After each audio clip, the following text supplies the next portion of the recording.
الحمد للہ نحمدہ ونصلی علی رسولہ الکریم۔ بیان سے پہلے ایک مسئلہ سن لیں، ایک حکمت کی بات سن لیں۔ کسی کی برائی کرنا شریعت میں حرام ہے، ناجائز ہے، لیکن اس سے وہ برائی مراد ہے جس کا انسان کی ذات سے اور اللہ سے تعلق ہو۔ اگر کسی میں ایسی برائی ہے کہ اس کی وجہ سے دوسرے کو مالی یا جانی نقصان پہنچ سکتا ہے، تو پھر جس شخص کو نقصان پہنچ سکتا ہے اس کو بتانا ضروری ہے کہ بھائی اس آدمی سے، مثال کے طور پر کوئی مالی معاملات میں 2 نمبر ہے۔ اب آپ نے مثال کے طور پر زید جو ہے نا وہ مالی معاملات میں کیا ہے، 2 نمبر۔ آپ نے زید کو زید بکر سے لین دین کر رہا ہے، آپ نے بکر کو چھپڑ میں لے جا کے بتا دیا کہ بھائی یہ بندہ کیا ہے، یہ نہیں کہ لاؤڈ اسپیکر لے کے اعلان کریں آپ نے بکر کو چھپڑ میں جا کے بتا دیا کہ یہ بندہ کیا ہے، تھوڑا اس سے ہوشیار رہنا۔ تو یہ چیز غیبت میں نہیں آتی، بلکہ فرض ہے کسی کو نقصان سے بچانا۔ رشتے ناتے جب طے ہوتے ہیں، لڑکی میں کوئی عیب ہے جو لڑکی والوں نے چھپایا ہوا ہے، خطرناک قسم کا عیب ہے، تو لڑکے کو پہلے بتا دیں۔ لڑکے میں کوئی ڈینجرس قسم کا عیب ہے، سٹا لگاتا ہے، چرس پیتا ہے، تو جب اس کا رشتہ ہو رہا ہے تو ایسے نہیں گھننے بن کے بیٹھے رہیں، لڑکی والوں کو جا کے بتا دیں، بشرطے کہ خود بھی یقین ہو آپ کو بھائی یہ بندہ ٹھیک نہیں ہے۔ ایسے موقع پہ یہ عمل غیبت نہیں کہلائے گا بلکہ فرض کہلائے گا۔ ہاں اس کا ذاتی عمل اگر کوئی ہے وہ نہیں بتائیں کسی کو کہ کون کیا کر رہا ہے، یہ تو اللہ 100% درست کون ہوتا ہے دنیا میں، اور شریعت نے حکم دیا ہمیں کہ دوسروں کے عیبوں پہ پردہ ڈالو۔ لوگ کیا کرتے ہیں، جو عیب کسی کو بتانے کا ہے وہ بتاتے نہیں ہیں، جو نہیں بتانے کا ہے وہ ساری دنیا کو بتا رہے ہوتے ہیں۔ وہ اس نے یہ کیا، اس نے اس کی کال پکڑی گئی، اس نے یہ کر لیا، اس نے وغیرہ وغیرہ جو ہو رہا ہے سوسائٹی میں۔ اچھا، اب اس میں کچھ بیوقوف لوگ ایسے ہوتے ہیں کہ آپ اگر کسی کو بتاؤ کہ یہ بندہ 2 نمبر ہے، اس سے بچ کے رہنا، تو جا کے اس بندے کو بتا رہے ہوتے ہیں کہ وہ فلاں تمہارے بارے میں کہہ رہا تھا کہ تم 2 نمبر ہو، تو یہ اس کی علامت ہے یہ دونوں 2 نمبر ہیں۔ سمجھ رہے ہو، یہ اس کی علامت ہے کہ یہ دونوں کیا ہیں، یہ دونوں ہی 2 نمبر ہیں، کیونکہ 2 نمبر ہی 2 نمبر کو بتا سکتا ہے کہ تمہارے بارے میں یہ بندہ کہہ رہا تھا کہ 2 نمبر۔ تو یہ لوگوں میں سینس بالکل بھی نہیں ہے۔ جب آپ کو کسی نے کہہ دیا کہ یہ بندہ 2 نمبر ہے یا کچھ بھی ہے، تو آپ، میں نہیں کہہ رہا فوراً یقین کر لو، بھائی دلیل تو نہیں ہے نا، ایک بندے نے ہی کہا ہے، اور ہر وقت ہر ایک کے پاس دلیل بھی نہیں ہوتی، وہ تو اس نے دیکھا ہوتا ہے، اب گواہ کہاں سے لائے گا، بس اس کا تجربہ ہوتا ہے تو وہ شیئر کر دیتا ہے بچانے کے لیے۔ تو میں یہ کہہ رہا کہ آپ ایک آدمی کی کہنے پہ یقین کر لو، لیکن آپ کو چاہیے کہ آپ تھوڑے سے ہوشیار ہو جاؤ کہ یار فلاں بندے نے کہا ہے کہ یہ 2 نمبر ہے، ہم فلاں کے کہنے پہ نہیں مانتے، جلدی بدگمان نہیں ہوتے، لیکن خود ذرا اس کو ہم کسی طریقے سے آزماتے ہیں یا اور اس کے بارے میں ریسرچ کرتے ہیں، ثابت ہو جائے تو ٹھیک ہے مان لو، نہیں ثابت ہو تو بھائی بولو غلط فہمی ہوئی ہے جس نے بتایا ہمیں۔ آج ایک عجیب بیوقوفی حماقت کی بات ہے کہ آپ کسی کو بتاؤ کہ یہ بندہ ٹھیک نہیں ہے، وہ اس کے منہ پہ جا کے بتا رہا ہوتا ہے تمہارے بارے میں فلاں کہہ رہے تھے یہ بندہ ٹھیک نہیں ہے، تو دونوں کو رکھ کے تھپڑ لگانے کا دل چاہتا ہے۔ 1 نمبر کے دونوں کیا ہیں، بیوقوف ہیں۔ تو کچھ 2 نمبر لوگ ہیں ہمارے ہاں، نہیں باہر کے دنیا کی بات کر رہا ہوں میں، بڑے بڑے تاجر ہیں نہیں، بنے ہوئے ہیں تاجر، گھنے بنے ہوئے ہیں، تاجر ہیں نہیں، لیکن ایسے بنے ہوئے جیسے بڑی بڑی کمپنیوں کے شیئر ہیں ان کے پاس۔ تو میں نے 2-3 لوگوں کو بتایا کہ یہ بندہ ٹھیک نہیں ہے، یہ کچھ بھی نہیں ہے، زیرو ہے، اس کا کہیں کسی کمپنی میں کوئی شیئر نہیں ہے، فلاں کمپنی کا نام استعمال کرتا ہے، فلاں کمپنی کا نام ہے، نہ فلاں کمپنی کا نہ فلاں کمپنی کا، اور اس کی بیس پہ یہ بہت 2 نمبریاں کر رہا ہے، لوگوں کو الو بنا رہا ہے، اور نام کے ساتھ بھی بڑے بڑے القاب لگے ہوئے ہیں۔ تو لیکن میں نے توبہ کی ہے، یہ کام آئندہ انسان کیا کرے، نہ کرے۔ کچھ کرنا کرانا ہوتا نہیں، اس کو جا کے بتا رہے ہوتے ہیں، صاحب تمہارے بارے میں کہہ رہے ہیں یہ بندہ جو ہے نا جس کے کمپنیوں میں شیئر ہیں میں کچھ بھی نہیں۔ ابے تو اس کمپنی والے سے جا کے پوچھ لینا کہ واقعی شیئر ہیں یا نہیں، وہ کمپنی والے کہتے کہ نہیں ہے، اس کا مطلب یہ دوسرا بھی کیا ہے، یہ بھی 2 نمبر ہے، دونوں ملے ہوئے ہیں۔ تو اس لیے جب بھی کسی سے معاملات کرو نا، داڑھی ٹوپی پگڑی چہرے کی رونق اور نام کے ساتھ مفتی لگا ہوا ہے، دامت برکاتم لگا ہوا ہے، مفتی کا لفظ اتنا ہلکا اتنا سستا ہے، پتھر اٹھاؤ مفتی نکلے گا۔ پاکستان میں سب سے سستا لفظ کیا مارکیٹ میں چل رہا ہے، ڈاکٹر لگانا مشکل ہے۔ لوگ پوچھیں گے بھائی تیرے پاس ڈگری کہاں ہے، سائنٹسٹ لگانا مشکل ہے, میکینک لگانا مشکل ہے, مستری لگانا بھی مشکل ہے. مستری عبدالستار نہیں بول سکتے, مستری لوگ آ جائیں گے, تو کہاں سے مستری ہے, تو ٹماٹر بیچتا ہے.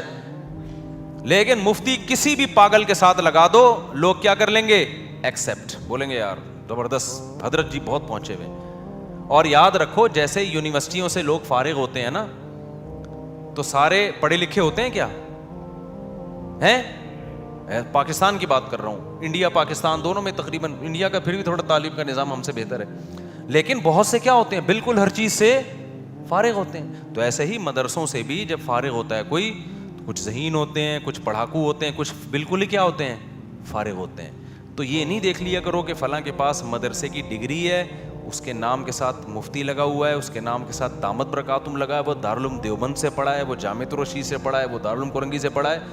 ہر طرح کی چیز مارکیٹ میں ہر جگہ ہول سیل کے حساب سے پائی جاتی ہے. پھر یہ لوگ مدرسوں کی ڈگریاں دکھا دکھا کے لوگوں کو الو بنانے کا دبا کے کام کرتے ہیں. ابھی آج میرے پاس ایک کیس آیا, رو رہا تھا بندہ, اس کی بیوی کی طبیعت خراب ہوئی, کوئی کیس ہوگا, بیمار ہوتی ہیں, بیسیوں قسم کی آج کل بیماریاں ہیں, ڈپریشن بھی ہوتی ہے, نفسیاتی ڈاکٹر کو دکھا دیتے. الو کا پٹھا روحانی عامل کو دکھا دیا اس نے. مجھے تو اس کے شوہر پہ غصہ آ رہا ہے. وہ کوئی بڑے بزرگ تھے روحانی عامل, کوئی یہاں بھی نہیں, پاکستان سے باہر, بہت بڑے پہنچے ہوئے بزرگ. الو کے پٹھے نے اس کی بیوی کو طلاق دلوا کے خود شادی کر لی اس سے. ایسے ہو رہے ہیں, اور بھی کیس ہیں میرے پاس. یہ بزرگوں کے کیسز بتا رہا ہوں, وہ بزرگ نہیں ہوتے. روحانی عامل کا بزرگی سے کیا تعلق ہے یار؟ میں نے کہا تم نے کمبختوں میرے بیان نہیں سنے, 10 سال سے چیخ رہا ہوں میں, اور یہ ایک کیس تھوڑی ہے میرے پاس تو اور بھی ایسے کیس ہیں. کاؤنسلنگ کی بیوی کی, سمجھایا کہ ایکچولی یہ تم اصل میں اپنے میاں کے ساتھ ایکچولی تمہیں جو ہے نا اصل میں ڈسٹربنس بہت ہو رہی ہے, اور پھر وہ آ رہے ہیں حصار کھینچ رہے ہیں, ہوتے ہوتے وہ بیگم اس کو چھوڑ کے کس پہ لٹو ہو گئی.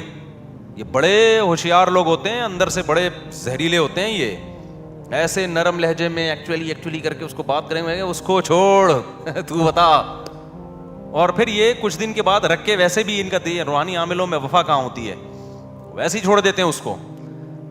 تو کبھی تمہاری بیوی اللہ نہ کرے بیمار ہو جائے, خدا کے لیے روحانی عامل کے پاس مت لے کے جانا, نفسیاتی ڈاکٹر سے علاج کراؤ, وہ پھر بھی شاید انسان کا بچہ بن کے کچھ میڈیسن دے ٹھیک ہو جائے. عاملوں کے پاس مت لے کے جاؤ, یہ تمہارے گھروں میں طلاقیں دلوائیں گے. اور بھی کراچی میں بھی ایسے عامل ہیں.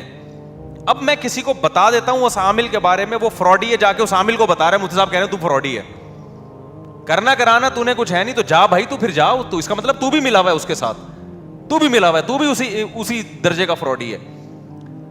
بیوی گئی مارکیٹ سے شارٹ علاج کے چکر میں, اب مجھے آگے کہہ رہا ہے, میں نے کہا آپ کی اب تو طلاق بھی ہو گئی, عدت کے بعد اس نے شادی بھی کر لی. میں نے کہا وہ ہو اس کو دے دے گا طلاق تھوڑے دنوں میں, اب صبر کرو, آرام سے بیٹھو.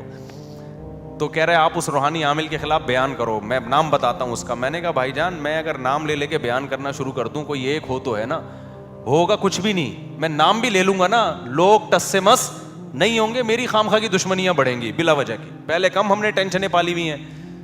تو سارے ایک جیسے جب ہول سیل کے حساب سے ریٹ پہ بتا رہے ہیں کہ بھائی روحانی میں نہ دیوبندی دیکھو, نہ تبلیغی دیکھو, نہ یہ دیکھو کہ یہ بزرگ ہے, نہ یہ دیکھو کہ یہ تبلیغی ہے, نہ یہ ریونڈ کا مقیم, یہ بھی نہ مت دیکھو. رائیونڈ کا مقیم ہو, بہت بڑا خلیفہ ہو, اگر وہ جن چڑیل بھوت بھگانے کا کام کر رہا ہے, اس کا مطلب وہ کیا ہے, وہ 2 نمبر آدمی ہے. جن چڑیل بھوت کسی کا باپ نہیں بھگا سکتا بھائی, اور اگر بھگا سکتا ہے تو روحانی عامل کے علاوہ بھی سب بھگا سکتے ہیں. میں بھی بھگا سکتا ہوں, آپ بھی بھگا سکتے ہیں. وہی آیت الکرسی پڑھ کے آپ دم کر دو, بھاگے گا, اس کا باپ بھی بھاگے گا. نہیں بھاگ رہا, مسجد کے امام کے پاس جاؤ, ذرا نیک آدمی کے پاس چلے جاؤ, وہ دم کرے گا, زیادہ فائدہ ہوگا. اس سے آگے جن چڑیل بھوت کو فری کرانے کی ضرورت نہیں ہے. نہیں بھاگا تو اس کا مطلب نہیں بھاگ رہی ہے, صبر کر کے بیٹھ جاؤ. بولے بھائی ہم نے جنات سے کیا کر لیا ہے, کمپرومائز کر لیا.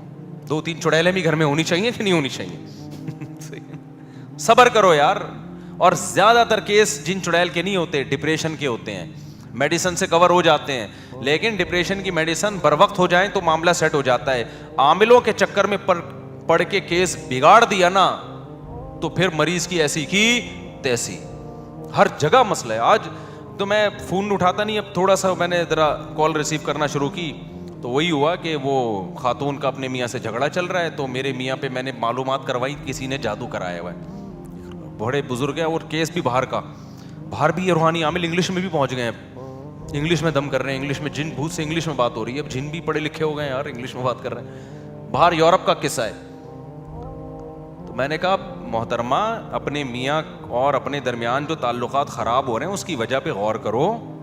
یا تو اس کی غلطی ہوگی یا آپ کی غلطی ہوگی. آپ کی غلطی ہے تو آپ ٹھیک کرو, اس کی غلطی ہے تو میں یہ مدد کر سکتا ہوں, اس کو میں سمجھا سکتا ہوں, یار انسان کا بچہ بن جا بھائی, تو کیوں گھر میں تباہیاں مچائی ہوئی ہیں تو نے.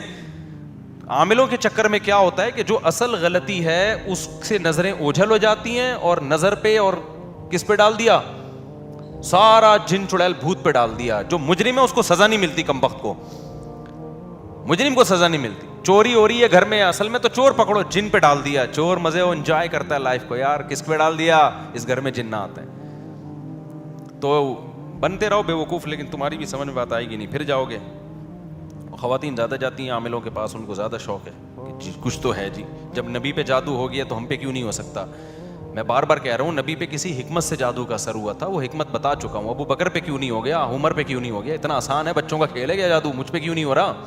میں تو عاملوں کو صبح شام بولتا رہتا ہوں, ارے آؤ یار کچھ ہمارے خلاف بھی کر دو, انشاءاللہ ان دلوں میں تیل ہی نہیں ہے, کچھ بھی نہیں کر سکتے. ایک عامل نے میرے بارے میں مشہور کیا, اس پہ جادو اس لیے نہیں ہوتا کہ اس نے حصار کھینچے ہوئے ہیں. بھائی میں نے, میرے ساتھ صبح شام اٹھنے بیٹھنے والے لوگوں کو پتا ہے میری صبح شام کی روٹین کیا, اس میں حصار کا کیا ہوتا ہے, یہ کیسے کھینچتا ہے یہ.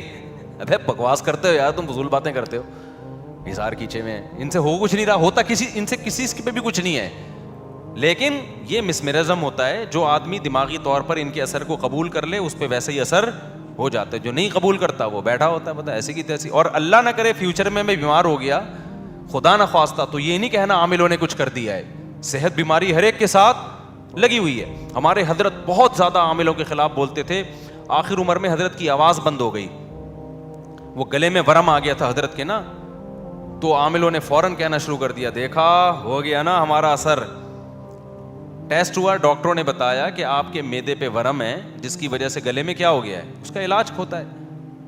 اور وہ بھی حضرت کے بیانات کی کثرت کی وجہ سے ورم آ گیا, بہت زیادہ بیان تھا اس کی وجہ سے ورم آ گیا گلے میں. تو نیچرل ہے یہ. ایک بڑے عالم ہیں یہیں پر رہتے ہیں قریب میں ہی, وہ گلا ان کا بند ہو گیا تھا بیان کر کر کے, اتنا زور سے وہ بیان کرتے تھے کئی گھنٹے. میں نے ایک دفعہ بیان سنا, میں نے کہا ان کا گلا بند ہوگا, گلا بند ہو گیا. انہوں نے فوراً عاملوں سے علاج کروانا شروع کر دیا, اور علاج بھی کر رہے تھے, علاج سے گلا ٹھیک ہو گیا. کیش کس نے کرایا, عامل نے. دیکھا حضرت پہ جادو ہوا تھا, ہم نے کیا, گلا کیا ہو گیا ہے. خطیبوں کے گلے بند ہوتے ہیں, صبح شام بولتے رہتے ہیں, تو گلے نے کیا ہونا ہے, انسان ہے نا, انسانی باڈی کا ایک پارٹ ہے, ایک حد تک برداشت کرتا ہے نا. میں بھی تو کب سے بول رہا ہوں. جس دن میرا جمعے کا بیان ہوتا ہے, مجھ سے تراویح میں آواز صاف نہیں ہوتی, میری گلا بیٹھا ہوا ہوتا ہے, مجھے پتا ہوتا ہے 2 گھنٹے بیان کیا ہے. تو یہ نیچرل ہے. اب گلا بند ہو گیا, کوئی اللہ نہ کرے, اللہ ہم سب کو صحت سے رکھے, خدا نہ خواستہ کوئی بیماری ہو جائے, تو عامل لوگ اس کو کیش کرائیں گے, بولیں گے ہم نے بولا تھا نا ہمارے خلاف بولتا ہے. تو کبھی بھی عاملوں کی باتوں میں نہ آنا. آپ بولنا بھائی انسان ہے, بیمار بھی ہوتی ہے, بیماری بھی آتی ہے, صحت بھی آتی ہے. تو مفتی صاحب صحت مند تھے, اللہ نہ کرے. اب کیا ہے آج کل تھوڑا سا سیٹنگ کیا چل رہی ہے, آؤٹ چل رہی ہے, تو ڈاکٹر کو دکھایا, اللہ کرے ٹھیک ہو جائے, نہیں تو زیادہ سے زیادہ انا للہ ہو جائے گا, اور کیا ہوگا. اللہ بچائے ہم سب کو جلدی انا للہ سے, عمر میں برکت دے. تو یہ نیچرل ہے, اس کا عاملوں سے کسی کے باپ سے بھی, ورنہ میں 10 سال سے عاملوں کے خلاف بول رہا ہوں, اب تک کیوں نہیں کر دیا, یہ ان کا باپ بھی نہیں کر سکتا. ایک آدمی نے مجھے بتایا کہ عامل نے مجھے دھمکی دی ہے, تیرے اوپر کچھ ہو جائے گا. وہ حضرت میں گھبرا رہا ہوں. میں نے کہا تجھ پہ واقعی کچھ ہو جائے گا, کیونکہ تو نے اپنے دماغ میں مسلط کر دیا. کہہ رہا میں کیسے نکلوں اس مصیبت سے. میں نے کہا عامر کو فون کر کے بول, تیرا باپ میں دم ہے نا, کچھ کر کے دکھا. تو نے 6 جن چھوڑے, میں نے 12 جن چھوڑ دیے تیرے اوپر. میں نے کہا اس اعتماد سے بات کر, کچھ بھی نہیں ہوگا. اس نے ایسا ہی کیا, اللہ کا شکر ہے اب تک فٹ فاٹ چل رہا ہے, وہ بالکل ٹھیک, صحیح ہے نا. رپورٹ یہی ہے, پتہ نہیں بندہ ہے کہاں مجھے نہیں پتا, لیکن کوئی خبر آئی نہیں اب تک جن کی, نہ چڑیل کی, نہ بھوت کی. تو اس لیے ڈپریشن ہو, فوراً کسی ڈاکٹر سے 2-4 گولی کھا کے نیند لے کر سیٹ ہو جاتا ہے آدمی. ہاں عادی نہ بناؤ ڈپریشن کی گولیوں کا اپنے آپ کو. اچھا میرے بھائی, تو ہم آگے چلتے ہیں. تو یہ اعلان ضروری تھا کہ جب کوئی کسی کے بارے میں بتاتا ہے یہ 2 نمبر ہے, یہ فراڈی ہے, کوئی مفتی ہو, کوئی بزرگ ہو, اس فیلڈ میں بھی ہیں, وہ بزرگ ہوتے نہیں ہیں, مفتی ہوتے نہیں ہیں, ہوتے فراڈی ہیں. بزرگ اور مفتی کا لیبل لگا لیتے ہیں. تو یہ ہرگز نہیں ہے کہ آپ جا کے اس کے منہ پہ بولیں, یہ اس کا مطلب پھر میں بیان کروں گا کہ یہ دونوں فراڈی ہیں, پھر میں دونوں کا نام لوں گا, بلکہ دوسرے کا لوں نہ لوں, اس کا ضرور لوں گا نام. اچھا میرے بھائی.